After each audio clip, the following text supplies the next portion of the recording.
Yo, what is going on, guys? Jack here, and welcome to episode 12 of our Arsenal Football Manager 2015 playthrough. Hopefully you guys are good. Right now, we are going to be kicking off with a game against Tottenham. It's a bit of a kind of odd game because we've already won the league. If you missed last episode, you missed that. We've also got the FA Cup final this episode.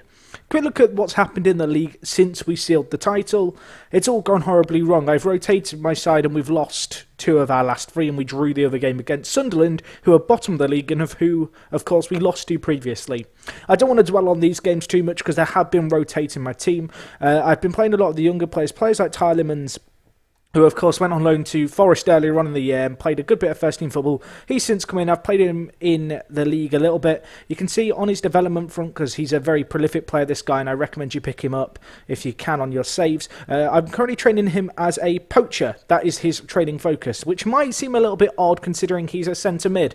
The reason for this being is that his finishing was really poor when we started. If I just unhighlight all of these, his finishing wasn't that great, and I've been working on it slowly, and we've been working on a lot of his attributes, to be honest. And he's a player he's a very athletic centre mid. He's never going to be a defensive player. He's like Ozil in some regards in terms of he hasn't got that defensive bone in his body. His physicals are a tad on the low side, but I would like to improve his strength and balance over time.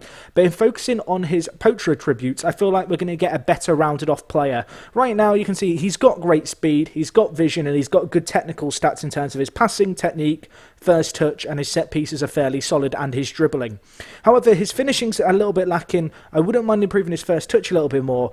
His off the ball and composure are 2 other stats I'd like to improve to help him with his kind of attacking mentality. He's never going to be a good defensive player, so in improving his composure and his off the ball stat to that of a strikerish, I think he could be a very, very good shadow striker down the line potentially for us.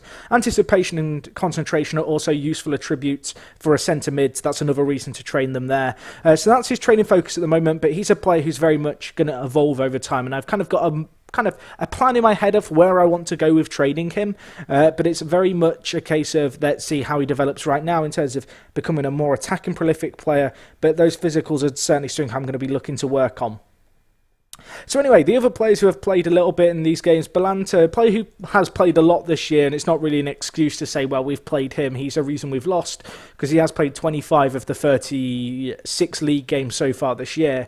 But he's a player who has got a few mistakes in his game, but another young player who's improved a lot this year since he joined the club, and right now he is a very, very good centre-back, an incredible centre-back. If we just quickly compare him with Koscielny, obviously his inexperience is always going to be a stumbling block, but with the exception of that, he is a very, very solid player. You can see here the green bars indicate where he is stronger than Koscielny. So he is lacking some of the mentals that you might want him to have, but he's young. They'll develop with time.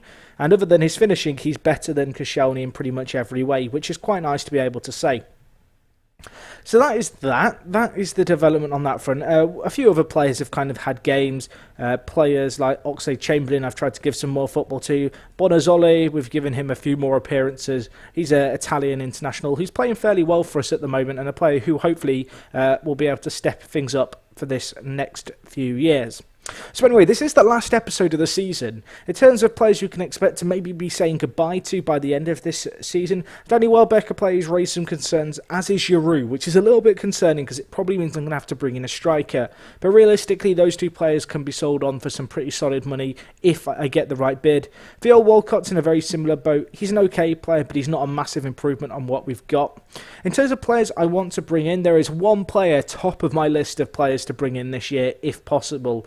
He plays a position that we already had some very strong players in, but of course with some of these strikers going out, there might be a chance for Sanchez to move up into that advanced forward role down the line.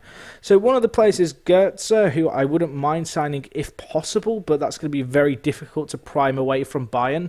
But the one player who I really, really want above all else is Depay, or Depay, or is it Depay? I'm pretty sure it's Pai. I have some Dutch viewers. You guys will let me know, I'm sure. Right now, I'm now trying to find him on this list of players, but he's an absolutely incredible player with a load of potential, and certainly a player who I think can really step things up next year and really add a touch of quality to our team. Where is he? Where is he on this list? Here he is. Memphis Depay. He's 21. We look at his scout report here. You can see loads of pros. He's a star player for Premier League players. He's a perfectionist. Good understanding of the English language. He's adaptable. He could improve significantly still in the future. He's consistent. He's an international. Basically, he's a very, very good player. And because he's at PSV and his contract only has 2 years left, we might be able to get him for a fairly reasonable price. And just to put into perspective how good he is, if I compare him here to Raheem Sterling, if I can now find Sterling on this list of players.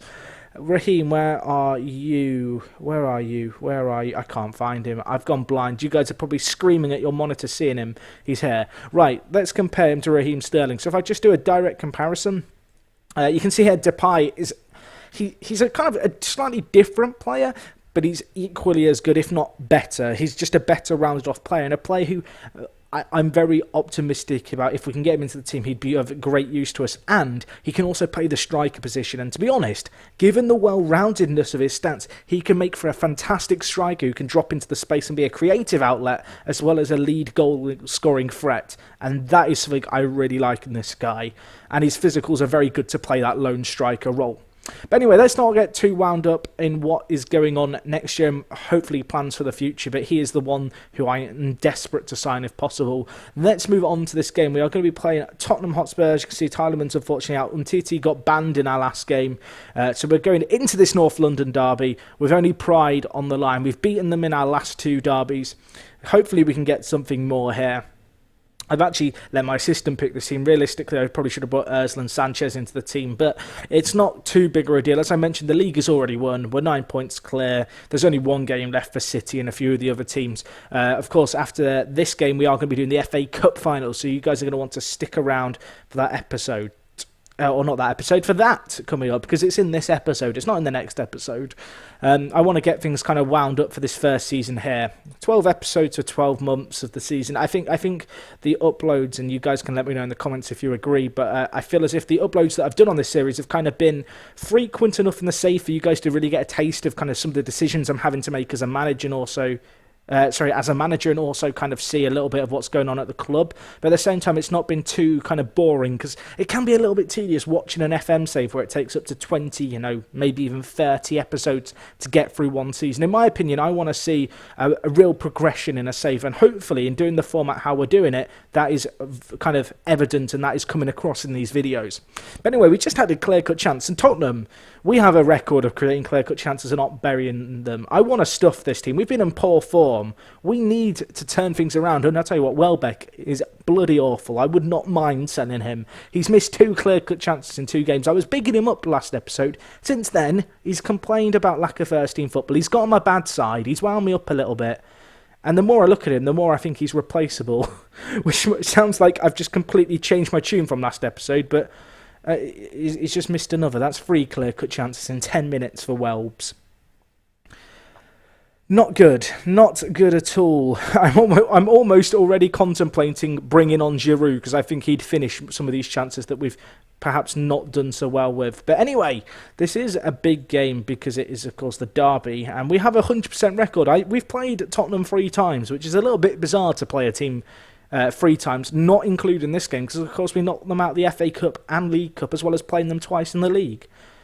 But Oxlade-Chamberlain blasts it over. Oh dear, my mouse is slowly hovering over the make a substitution button. It's gonna happen, I fear it. Half time, if we have not scored, and if Welbeck misses one more clear-cut chance, he is gone, he is fired. I'm getting rid of him, because he has not lived up to the expectations and the kind of level of performance that I expect from a player of his kind of calibre and to fit in this squad.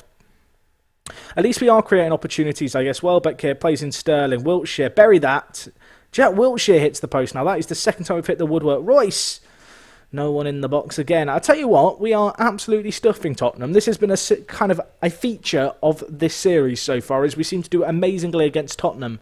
I don't know what it is. I don't know if the players are just a little bit more passionate, but we absolutely seem to bombard their goal. Unfortunately, well, I was about to say, unfortunately, the bombarding has been countered by Adebayor, but it's been given offside. So thank you, linesman. Thank you very much. This has been shocking, because I don't really want to make tactical changes in terms of the system, because we are doing very, very well. Unfortunately for us, the clear-cut chances and they're real opportunities. They're not kind of half-arsed clear-cut chances where it's maybe a scramble in the box. These are one-on-ones against the keeper. They're not being taken, and no amount of tactical tinkering is really going to affect that in terms of editing our system. So I'm just going to kind of sit on things for now, as we now have one of those 6-yard scrambles, and Jack Wilshere gives away a penalty, so now Tottenham do have a chance to take the lead. And I don't think there's much chance of an offside being given off this penalty. And Dembele scores to make it 1-0. Tottenham completely, I want to say completely against the run of play. That might be an unfair criticism, because Tottenham have not played badly, really. They have had their chances. We've just not taken the better chances that have come our way. So I'm going to tell the boys, show some bloody desire. I'm also going to take off Welbeck for Giroud. Underwhelming, to say the least. He's got a 6.0 rating. That is really evident. That is evidence in itself of his poor finishing. But anyway, we'll see how we get on in this second half.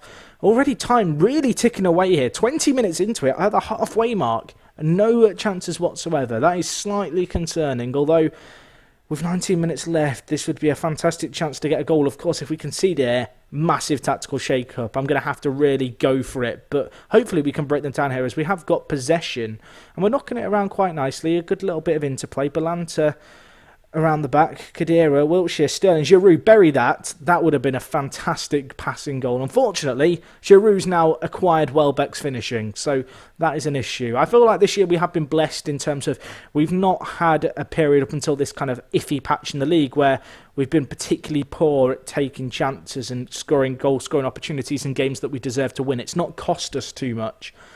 But it's a concern that, you can't always ride your luck in this manner. There are going to be games where you have to turn up. You cannot afford to kind of sit and hope that kind of things fall into place. It just doesn't happen like that regularly enough. And it's a very, very risky game plan. So I feel like a player like Depay would be a quite nice addition to the team in the striker position. But I feel like we probably need more than just him. We're probably going to need a bigger target man, a player who's perhaps got a good goal scoring record from this season. We'll see who's available, I guess, in the summer. But I have been kind of contemplating changes, stuff like potentially looking to add a little bit more strength in the midfielders. Now Capue's been sent off. Well, we should really be scoring now. Giroud outside the box for some reason. Sterling bails us out. £42 million well spent. That's his 20th goal of the season. I do believe that makes every single one of our attacking midfielders having scored over 20 goals in a season, and Giroud. I believe it's 80 goals, but we've got another chance here. Royce, can we complete the turnaround? Lloris with the save, and it's scrambled away. Oh dear, if we draw this 1-1 after 7 clear-cut chances, I'm going to be fuming. There is still time for a goal, potentially. Chambers wins the header, only as far as Dembele, the goal scorer. If Tottenham score now, I'm going to go and cry. Balanta, thank you, Edda. Thank you, that is a great tackle. Now can we build from the back? We've been tearing them apart all game. We just need to take an opportunity. There's men in the box, both Sterling and Giroud are there. Royce with the switch. Marcelo's out wide. Can he get the ball in? Sanchez! Khedira! Oh my God! Okay, that was a little bit over the top, but Khedira's just scored a 91st minute winner from outside the box to win us the North London derby. Unless there's a goal here, which there isn't.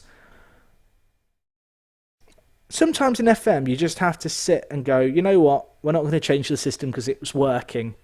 I made a few tactical changes and Khedira's worked a moment of magic. But that was a let off, boys. But we did get the win, so we do keep our 100% record. That was a little bit emotional, but what a comeback that is. Made some changes late on. They certainly played a role in that. Marcelo in the left-back position coming on worked well. As did Sanchez, who I believe was involved in the build-up for the first and second goal. So that's a good bit of a play, I guess, and maybe a little high that the team can take going into this end-of-season run-in. We've got one game left in the league. I'm going to gloss over that completely and just join you guys on the FA Cup day. The league is dead and done. It has been for a while, but I did want to commentate against Tottenham in the North London derby. So I will join you guys in just 2 weeks' time, where we will be at Wembley taking on Manchester United. Okay guys, so we are back for the FA Cup final. Let's get straight into this. It's Manchester United. we can end our season on a high right here. I'm going to look to play our best possible team selection. Unfortunately, Sanchez is going to be out. He got a little injury in the last game of the season, which was against West Ham. We won, I believe, 6-3 in the end. It was a pretty entertaining affair, but it did take a little bit of the wind out of our sails, perhaps, and tire a few of our players. But regardless, we are going to be looking to do well today. Now, where is Chambers? Callum Chambers going to play right back for us. Debuchy's out injured. Ozil and Khedira need swapping. Sanchez's alternative, I think I'm going to go with Theo Walcott. Not the kind of ideal replacement, but he's a player. He's played at the club for a while. We're going to give him an opportunity to leave the club on a high because he is looking to leave at the end of the season. And other than that, we'll add Tielemans, and we'll swap him out for Debuchy. So we've got some options pretty much everywhere on the pitch. Let's submit this team. We are taking on Manchester United in the FA Cup, a chance to retain the title, which of course Wenger won previously. You can see here Raheem Sterling has created 25 goals in 54 games this season. So hopefully we can get something here. Looking at the lineup, Real Madrid, I was about to say, no, this is not Real Madrid, Jack, it's Manchester United. Manchester United going with a 4-3-1-2. You can see here Falcao, Rooney, Mata, Blind, Fellaini and Ramsey. Ramsey, our former player. Hopefully that doesn't come back to bite us. Let's let our assistants sort out that. Go out there and impress everyone. I'm going to tell the players, I've got faith in you. Go out there and make the difference. They're loving it. Right, now hopefully we can get a result here and get our second piece of silverware at the club. Walcott here, bombing it down the right-hand line. Is fouled. That's a good sign of things to come. I want to put pressure on Luke Shaw if we can. Of course, Callum Chambers on our right and Luke Shaw on their left. The two fullbacks, former teammates as of last year, but both made moves to bigger teams. No disrespect to Southampton there. But anyway, we'll see how we get on here. Looking at the early stages, Manchester United having more of the ball, but fairly 50-50 on the chances as Falcao goes through to break the deadlock, and that is not the start I wanted. Of course, we have got a 100% record over Manchester United so far this season. We beat them in the league twice, and we didn't meet them outside of that. Anyway, Royce makes it 1-1. A great goal there. Marco Royce cutting in on his right foot, and we peg back Manchester United pretty much immediately. I believe there was, what was the time in between the goals? Less than 2 minutes. That is the attitude I want to see. Some fire in our bellies as now we have another chance here. Put pressure on De Gea. He's made him howler. I'm not even sure what he's done there. Is he injured? Giroud's capitalised on it anyway with his 50th goal of the season. Some bizarre goalkeeping there, but I am not going to complain one little bit as we will go a goal up here in this FA Cup final. De Gea making a mistake on the big stage. That is not ideal for United, but we have got to be wary here. United really packing out the centre of the pitch. I'm looking for our inside forwards to exploit the space that's available to them, as Walcott will find space out wide. Chambers, can he put in the ball? He can. Raheem Sterling with a chance, but De Gea saved. You can see United playing an incredibly narrow, compact formation.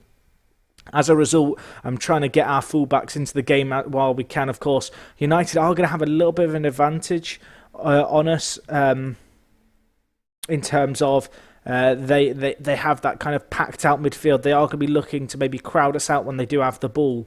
And after a not so great initial team talk, I've managed to rescue things there, which is also good. Getting a good response out of a lot of our players. Looking at the stats, statistically, we are all over them. We've had more clear-cut chances. We've had slightly less of the ball, but in terms of actual shots, we're there.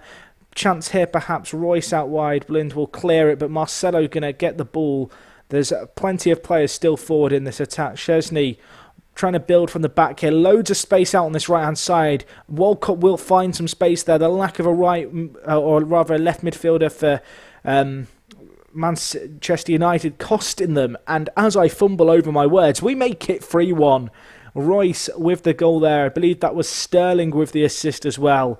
And that is a fantastic way to kick off this second half. Can we continue to put our foot on the pedal? Sterling here. Options. Royce scores again. Makes it 4-1. That's his 29th of the season. If he could get another, that would make it 30, which would be incredible. But what a final this is turning out to be for us. Another dominating performance over Manchester United. Of course, we beat them 5-1 before on a slightly smaller stage. Could we do it again? United on the attack here. Ozil picks it up. Their counter-attack is on. United committing plenty of men forward. Walcott makes it 5.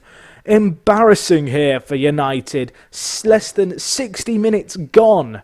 And we are all over this game. The counter-attack there. They are committing men forward in a desperate attempt to get themselves back into it. And right now it's costing them dearly as we are exploiting the space that their formation allows us to have out wide. Falcao with an effort just going wide. Unfortunately, we've not kept a clean sheet here. I love keeping clean sheets. Admittedly, we did go a goal down, so to make the comeback we've made is fantastic. But our defensive record has been a little bit hit and miss at times this year. Anyway, I'm actually going to make a double change here. I'm going to bring on Jack Wilshere for Khedira, and I'm going to bring on Tielemans for Ozil. The reason I'm doing that is just giving him some big game experience here. I'm also actually going to do the same for Blanta. I always like to bring on young players in big games when you can. I do feel like the experience they can gain on the pitch is definitely reflected in terms of their development. Just any game time they can get, particularly on this kind of stage, is value. But anyway, we've got another chance here. Tielemans, there, playing the ball. He's going to mop it up again. Can he get the ball into the box, the youngster? He is being crowded out, but he will whip a ball in. Fortunately, could not pick out one of our players. And United now going to be charging forward here. You can see they're bombing men into the box. They have 5 options. Herrera's there. Will make it 5-2. Rafael, the architect. However, that is merely going to be a consolation here, you'd have to say, unless United are suddenly going to pull 3 goals out in the last 4 minutes. Not impossible, but with time now slipping away, it is our FA Cup. It does not matter. The late goal there going to make little to no difference. And we are going to win here at Wembley to retain the FA Cup, to do the double in our first season, which is really impressive. Really proud of the players. This has been another fantastic performance. We win at Wembley, and a great way to end the season on a high. So anyway, guys, hopefully you've enjoyed this first season at Arsenal of this save. A few people have been asking me long-term plans for FM. I do have plans for a real long-term save. Unfortunately, I am holding out for a specific database to come out. In the meantime, I'm probably going to be doing this Arsenal save. Hopefully you guys are going to enjoy this. We're going to be sticking with it for a few years yet. Hopefully you'll join me next episode where we will be talking all about our summer dealings and how we've got on, and also discussing maybe our tactical system, how things have changed, and looking to build upon what has been a fantastically successful first year. So yeah, thanks for watching, guys. If you've enjoyed the video, smash the like button. Your support, as always, is really, really appreciated. If for some reason this is your first video you're watching, hit subscribe for more videos. And other than that, it is me, Jack, and I'll talk to you guys in a bit. I'm out.